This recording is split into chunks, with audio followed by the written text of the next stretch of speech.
Big boss తర్వాత ఏమైనా gap గానీ, లేకపోతే ఏమైనా ఇబ్బందులు గానీ మీకు ఎదురయ్యాయా? అంటే నువ్వు కూడా శివ బిగ్ బాస్కి వెళ్ళావు అవును. తర్వాత. అవును. మేము నీకన్నా కొంచెం ముందున్నాం. ముందు సీనియర్స్. సో ఏంటంటే సీనియర్స్ ఎలాగో సీనియర్సే, అన్ని విధాలుగా సీనియర్స్. సో సీనియర్స్ని జూనియర్స్ క్వశ్చన్స్ చేయకూడదు కదా. అవును. యాంకర్ కాబట్టి చేయాల్సి వస్తుంది. సరే ఇప్పుడు సార్ నేనేదో చెప్పినట్టు సీనియర్స్ని జూనియర్స్ క్వశ్చన్ చేయకూడదు అన్నాను, జూనియర్స్ సీనియర్స్ని క్వశ్చన్ చేయకూడదు అన్నాను. రివర్స్లో ఏదో చెప్పాను, ఏదో చెప్పాను, ఏదైనా పర్లేదు. కానీ నేనేమంటానంటే బిగ్ బాస్ కన్నా ముందు కూడా కరాటే కళ్యాణి. బిగ్ బాస్ నుంచి వచ్చాక బిగ్ బాస్ కళ్యాణి అని ఎక్కడా లేదు. బిగ్ బాస్కి వెళ్ళారు కదా అని అడుగుతారు, కానీ బిగ్ బాస్ వల్ల నాకు వచ్చిన ఫేమ్ లేదు, తగ్గిపోయింది లేదు. ఇంకా చెప్పాలి, నేను ఎప్పుడు నాకున్న ఆ ఫేమ్ అండ్ నేమ్ ఇంకా అలా క్యారీ ఫార్వర్డ్ అవుతుంది, ఇంకా పెరిగింది తప్ప దానివల్ల నాకు కష్టమేం జరగలేదు. కానీ బిగ్ బాస్ ముందు నేను కొంచెం బిజీగా ఉన్నాను, డబ్బుల పరంగా సంపాదిస్తున్నాను బాగా, సినిమాలు సీరియల్స్ చేస్తున్నాను. వీళ్ళు చేసిన పెద్ద ఇదేంటంటే ఒక అగ్రిమెంట్ రాయించి కొన్ని నేను చేస్తాను అన్నప్పుడు అప్పుడు వచ్చిన వెంటనే మనకు ఫేమ్ ఉంటుంది, బాగా అడుగుతారు. అలాగే నాకు వచ్చాయి చాలా. అప్పుడు నన్ను కొన్ని రోజులు వీళ్ళు హోల్డ్ చేసేయడం వల్ల నాకు వచ్చే ఆఫర్స్ పోయినాయి. ఇదైతే బేషరతుగా ఓపెన్గా ఎక్కడని చెప్పొచ్చు, అది ఎందుకంటే నిజం అదే. సో దానివల్ల వీళ్ళేమో పిలిచి మేము సీరియల్స్ ఇస్తాం, సినిమాలు ఇస్తాం, లేకపోతే ఏదైనా షోస్లో పెడతాం అంటారు. ఇప్పటిదాకా పిలిచి ఏదన్నా ఒక చిన్న షోలో కానీ గెస్ట్గా కూడా, లేకపోతే ఏ అపీరియన్స్ కూడా మనకు లేదు అక్కడ. గెస్ట్ అపీరియన్స్ లేదు, సీరియల్స్ లేదు, అసలు మా టీవీలో నేను ఎప్పుడూ తక్కువే ఫస్ట్ నుంచి కూడా. బట్ ఇప్పుడు కూడా తక్కువే. ఇంకా మరి తర్వాత నాకు ఏంటంటే మీకేమైనా ఇబ్బంది అయిందండి, ఇబ్బంది ఏం కాలేదు, కానీ డబ్బుల పరంగా నేను లాస్ అయ్యాను అన్ని విధాలుగా. వాళ్ళు ఇచ్చిన రెమ్యూనరేషన్ ఇంత అయితే తర్వాత నాకు పోయింది చాలా ఎక్కువ. అలా అయిపోయింది. అంటే పోయిందంటే రావాల్సినవి రాకుండా ఆపేసి నాకు వచ్చే చేయనివ్వకుండా చేస్తే ఆటోమేటిక్గా కొంచెం నేను లాస్ అయ్యానని చెప్పాలి. బిగ్ బాస్ వల్ల నాకు నష్టమే ఒక విధంగా నష్టం, అంటే డబ్బుల పరంగా. అనవసరంగా వెళ్ళానని ఫీల్ అవ్వలేదు, ఎక్స్పీరియన్స్ చేశాను, బాగా ఎంజాయ్ చేశాను, అవన్నీ ఓకే. నేను ఎక్స్పీరియన్స్ ఎంజాయ్ చేశాను. బిగ్ బాస్ అనేది ఒకసారి చూడాలి, అది ఏంటి అన్నది అయినా సరే ఒకసారి వెళ్ళాలి కదా. ఎక్స్పీరియన్స్ చేయడం అయితే చేశాను, బాగుంది. నాకేమీ దానిలో ఎక్కడ తేడా కనిపించలేదు. అందుకే నేను బిగ్ బాస్ గురించి ఎవరు మాట్లాడి నేను ఫైట్ చేస్తాను, తప్పు, అలా మాట్లాడద్దు, అలాగా ఇలాగా అంటే నేను గట్టిగా అంటా. కానీ కొంతమందిని మొన్న పంపించడం నేను కూడా బిగ్ బాస్ మీద సీరియస్ అయ్యా. ఎందుకంటే ఇలాంటి వాళ్ళని పంపించొద్దు మీరు, ఇక ముందు జనాల్లో వ్యతిరేకత వస్తుంది, బిగ్ బాస్ అంటే కొంచెం పేరు రావాలి అంటే చూస్తున్నారు, 1 year వెయిట్ చేస్తున్నారు మీకు బిగ్ బాస్ కోసం. నేను కంటెస్టెంట్ అవ్వాలనుకున్నప్పుడు వాళ్ళకు ఒక విలువలు ఉండాలి అన్ని విధాలుగా. నేను కూడా చెప్పాను, సజెషన్ చేశాను, నేను డైరెక్ట్గా మాట్లాడాను, ఫైర్ అయ్యాను, ఫైట్స్లో బయట డిబేట్స్లో పాల్గొని ఏంటి ప్రాబ్లం అని కూడా చెప్పాను. At the same time Bigg Boss ఎంత మంచి ఉంది, ఏ విధంగా పనికి వస్తుందో కూడా నేను బ్యాలెన్స్ చేశాను. నేను వాళ్ళకేం వ్యతిరేకని గాను, అలా అని చెప్పేసి నేను వాళ్ళనేమి కొన్ని విషయాల్లో నేను తప్పు చేస్తే వెనక్కి వేసుకొని రాను. ఒకప్పుడు సిపిఐ నారాయణ గారు ఇది ఒక హౌస్ బ్రోతలాస్ అట్లా మాట్లాడితే ఆయన మీద నేను సీరియస్ అయ్యి గట్టిగా నేను ధ్వజమెత్తా. అప్పుడు అందరికీ తెలుసు అది.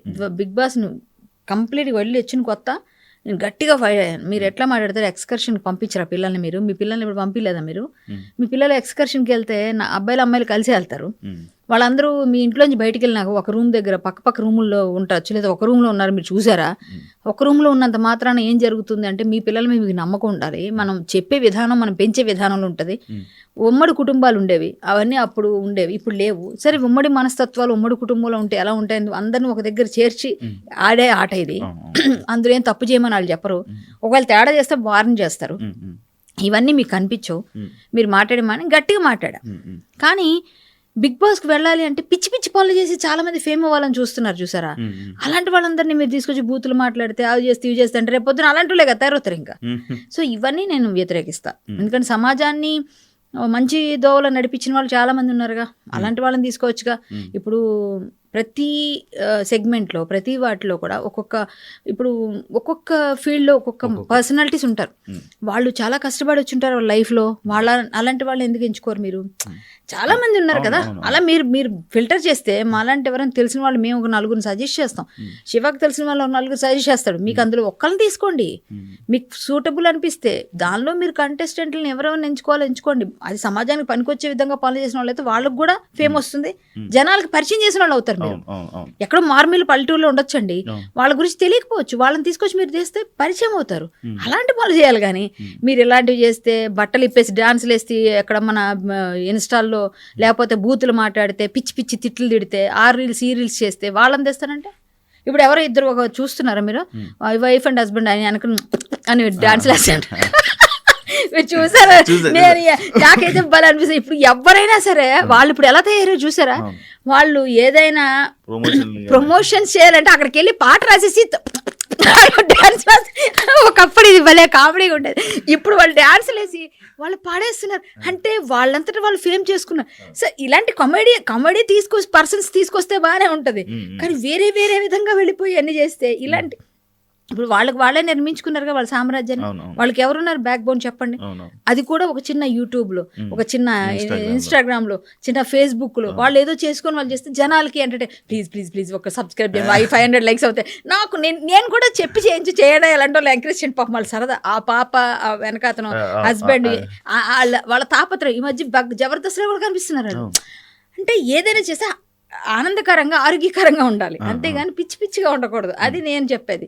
సో ఇలాంటి వాళ్ళు కొంతమంది ఏదో కష్టాల్లో ఉన్న వాళ్ళు, చాలా ఇబ్బందులు పడి చదువుకుంటున్న వాళ్ళు, బోర్డర్ దగ్గర ఉన్న సైనికులు, ఎన్నో కష్టాలు పడిన వాళ్ళ ఫ్యామిలీస్లో ఎవరి కష్టం లేదు ప్రపంచంలో ప్రతి ఒక్కరికి ఉంటుంది. కష్టం లేని వ్యక్తిని చూపిస్తే నేను యాక్సెప్ట్ చేస్తాను. ఏ విధంగా అయినా సరే ఉంటుంది. నేనెంత నవ్వుతే నాకెంత ఉంటుందో, నువ్వెంత నవ్వుతే నీకెంత ఉంటాయి, ఎవరికి ఉండవు. చూస్తున్న వాళ్ళకి తెలీదా? ప్రతి ఒక్కరు కష్టం ఉన్నారు. ఆ కష్టంలోంచి బయటికి రావాలని ఒక పోరాటం ఉంటుంది కదా, దానికి సపోర్ట్ ఇచ్చినప్పుడే అవతల వాళ్ళకి వీళ్ళు దేవుళ్ళ కనిపిస్తారు. మీకు ఏం నచ్చలేదు ఈ సీజన్లో? ఏం ట్రిగ్గర్ అయ్యారు? ఏం ట్రిగ్గర్ అవ్వడం అంటే ఏమని అనుకున్నా పర్లేదండి. కొంతమంది కంటెస్టెంట్లు వెళ్ళినప్పుడు బయట బాగా ట్రోలింగ్ వచ్చింది. అది నేను పేర్లు చెప్పను, అందరికీ తెలుసు. ఎందుకంటే వాళ్ళని బాధ పెట్టడం నా ఉద్దేశం కాదు. వాళ్ళు కూడా నేను ఒక లేడీని, వాళ్ళని బాధ పెట్టాలని నాకు లేదు. బట్ ఏంటంటే రేపు పొద్దున ఇప్పుడు వాళ్ళ పర్సనల్స్ ఏమైనా కావచ్చు. అక్కడ నాగార్జున గారు ఒక పాట వాళ్ళ గురించి ప్లే చేసి అదే అంత ఆ ప్లాట్ఫామ్ మీద అవసరం లేదనిపించింది. స్ట్రైట్ ఫార్వర్డ్ చెప్పాను. బయట తప్పేముంది, మీకు తెలుసు నేను ఎవరి గురించి మాట్లాడుతున్నాను. సో ఆ నాగార్జున గారి స్టేటస్కి అలాంటివన్నీ ఆయనతో చేయించడం వీళ్ళకి కరెక్ట్ కాదు, ఆయన చేయడం కూడా కరెక్ట్ కాదు. వాళ్ళు వెనకపడి తీసుకొచ్చి అంత పెద్ద ఇదే లేదు అక్కడ. ఏముంది నాకు అర్థం కాలే, ఎందుకు అట్లా అయిపోతుందో నాకు అర్థం కాదు. నేను చూపిస్తా చాలా చాలా గ్రేట్ పీపుల్ని, గ్రేట్ పర్సనాలిటీస్ని చూపిస్తాం మేము. మీరు అడగండి ఒక్క మాట. మీకు మమ్మల్ని అడగడానికి ఇబ్బంది అయిపోతే మీరు ఓపెన్గా ఇలాంటి కేటగిరీ వాళ్ళు కావాలని మేము చెప్పిన కొంచెం తీసుకొని లైన్ పెట్టండి. వాళ్ళు అప్లికేషన్స్ పెట్టుకుంటారు. కానీ అసలు ఎంతో కష్టపడి తిండి తిప్పలు లేని వాళ్ళు కూడా ఎంతో కష్టపడి ఎన్నో విషయాల్లో సాధించిన వాళ్ళు ఉన్నారు. ఇలాంటి వాళ్ళని తీసుకురాకుండా మనం ఎవరెవరినో తీసుకొచ్చి వాళ్ళు పాటలు వేసి వాళ్ళ డ్యూయట్లని మనం బిగ్ బాస్ దీనిలో చూపించి అసలు ఏమైనా అర్థం ఉందా? అక్కడ నేను ట్రిగ్గర్ అయిపోయాను. ఇంకొక అమ్మాయి ఏదో మా అమ్మాయి ఏం తిట్టిందో, వాళ్ళ అక్క తిట్టిందో, ఏం జరిగిందో తెలియదు, కానీ వాళ్ళ అక్క చెల్లెలు కష్టమో ఏదో పడుతున్నారు. వాళ్ళ తిట్లు ఒక రాత్రి ఫేమస్ అయిపోయారు. ఆ తిట్లకి పాపం ఆ పిల్లని తిట్టిన వాళ్ళు ఉన్నారు, తిట్టిన వాళ్ళు ఏదైనా కానివ్వండి, ఆడపిల్ల ఏం చేసుకుంది, ఏదో కష్టపడి వచ్చారు, పిలిచారు. సరే ఇట్లా ఏమవుతుందంటే రేపు పొద్దున ఇంకో 10 మంది ఇంకో తిట్లు తిడతారు. రాని ఆడవాళ్ళు కూడా నేర్చుకుంటారు, బూతులు నేర్చుకొని మాట్లాడితే మీకు బిగ్ బాస్కి వెళ్తాం. అదొక ల్యాండ్ మార్క్ అయిపోద్ది కదా, మనం సెట్ చేయకూడదు కదా అట్లా. సో ఇలాంటివన్నిటిని నేను వ్యతిరేకిస్తా. అదే ఇప్పుడు ఎవరో ఒక అబ్బాయి వేదం అంతా కూడా మొత్తం బట్టి 50 రోజులు ఎంత కూర్చొని చాలా కష్టమైన ప్రక్రియ, దండ ఏదో అన్నారు, దానికి గుర్తులేదు నాకు, సంథింగ్ నాకు అంత నాలెడ్జ్ లేదు దానిలో. సో కానీ ఒకటి ఆ కాశీలో ఆయన చేశారు. ఆ ప్రక్రియకి ఎన్ని సంవత్సరాల నుంచి, చిన్నప్పటి నుంచి ఆయన అలా నేర్చుకుని ఒక్క మంత్రమే మాకు గుర్తులేదు. ఒక మంత్రం గూగుల్ కానీ దాన్ని ట్రాన్స్లేట్ చేయడానికి కానీ దాన్ని ఫిట్ చేయడానికి కూడా కష్టమట. అంటే అట్లాంటి కష్టమైంది హ్యూమన్ బ్రెయిన్లో అన్ని సంవత్సరాల నుంచి నేర్చుకొని ఆయన 51 years అంటే 17 years అబ్బాయి. ఇప్పుడు ఆయనకి ఒక సిల్వర్ దండం ఇచ్చి ఒక 4-3 ఉన్నారు. అందులో ఇప్పుడు కొత్తగా ఇతను చేరాడు. అంటే మొత్తం భారతదేశంలోనే. సో అలాంటి కష్టమైన వేద ప్రక్రియనంతా కూడా బట్టి చేసిన వ్యక్తులు ఉన్నారు. ఇలాంటి విషయాలు తెలియజేయడానికి మీరేవో కొన్ని హ్యాండ్ మార్కులు ఏంటి, మీరు ఏదో ఒక కొంచెం మంచి విషయాల కోసం ఇది పెట్టుకోండి. మీరు దేవుళ్ళు, రిలీజియస్ ఇవన్నీ నేను చెప్పను, జనరల్ గా చెప్తున్నాను. ఇలాంటి కష్టతరమైన ప్రక్రియలు చేసిన వాళ్ళు ఉన్నారు కదా, అలాంటి వాళ్ళు మన ఇక్కడ కూడా ఉన్నారు. ఎక్కడో చెప్పుకోకర్లే, వెతికితే గ్రామాల్లో ఉన్నారు.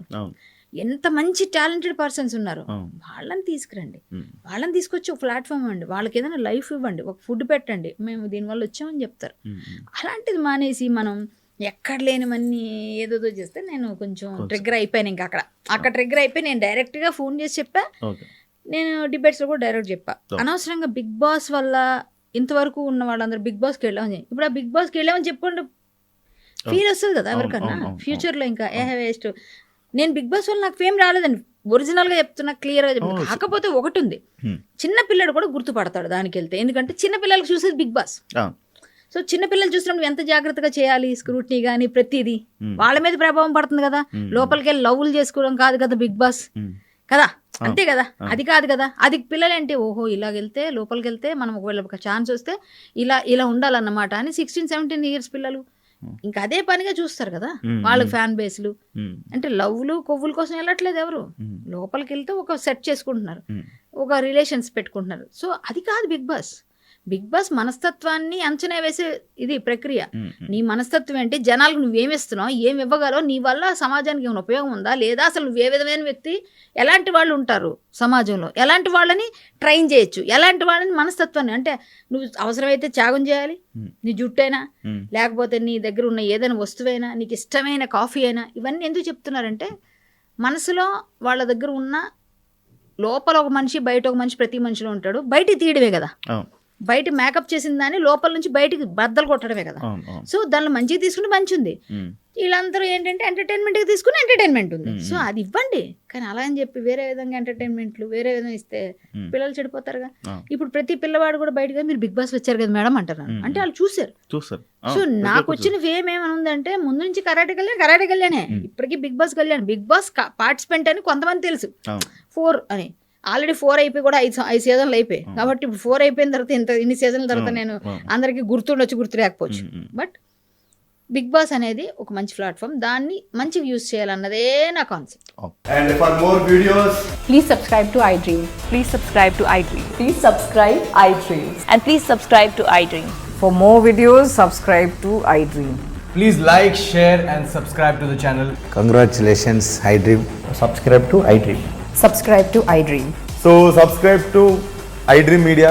iDream team అందరికి huge congratulations. Please subscribe iDream Media. Please subscribe to iDream. Subscribe iDream. Please subscribe to iDream. iDream అంటే నా కళల ఛానల్ను సబ్స్క్రైబ్ చేసుకున్న నోరు తిరుగుతలేదు, మీరైతే గంట గుర్తు కొట్టండి. For more such videos, please subscribe to iDream. Subscribe to iDream. Please subscribe to iDream. Please subscribe iDream Media. Please do subscribe to iDream. Please subscribe to iDream Media. For best entertainment and information, please subscribe iDream. And don't forget to subscribe to iDream.